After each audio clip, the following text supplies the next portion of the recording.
راه دور خدم تو قطعی کدم بهار خط سوگی من در بدنم پای کدم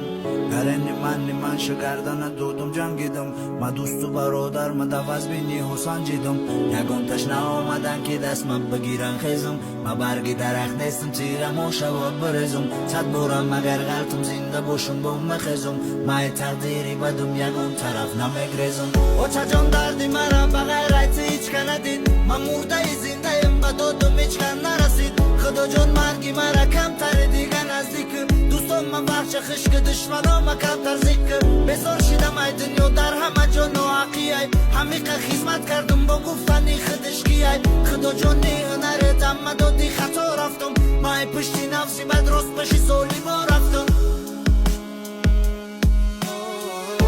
من قلبی پاره دارم مرا شخصی عزیزم نیست مگم دار گشت آبارم مرا هیچ کس نگفت کی به مرا برای ویرانه کی آنجا ظالما هستن مرا به ترکلان دیده چی طوره خواستم بشکستم وقت تولد چیدن در همه جا ویرانی بود در دلی کلانمون یه زخم پشیمانی بود میگفتن ای پشتی نفس خدمونه آواره کردیم اکتا در جنگیدیم خونه خد پاره کردیم در یک خونه در کسیم نون نمیفتیم بخوریم خدمون به خد میگفتیم پگه سریم و میمریم نکی میرون محبت در اون وقت و کو دیگه بود ای خیلی سری پری در کودکی ما نبود مرا چند بدو من ایتی رو سنگ جا میکرد فرزندی من گشتمون گفته کو گیریه ها میکرد برای ما و چجان چند قدر عذاب کشیدین نبردن اونم شما ای دستی من نچشیدین مادری قهرمانم تا وقتی هستم مسوزم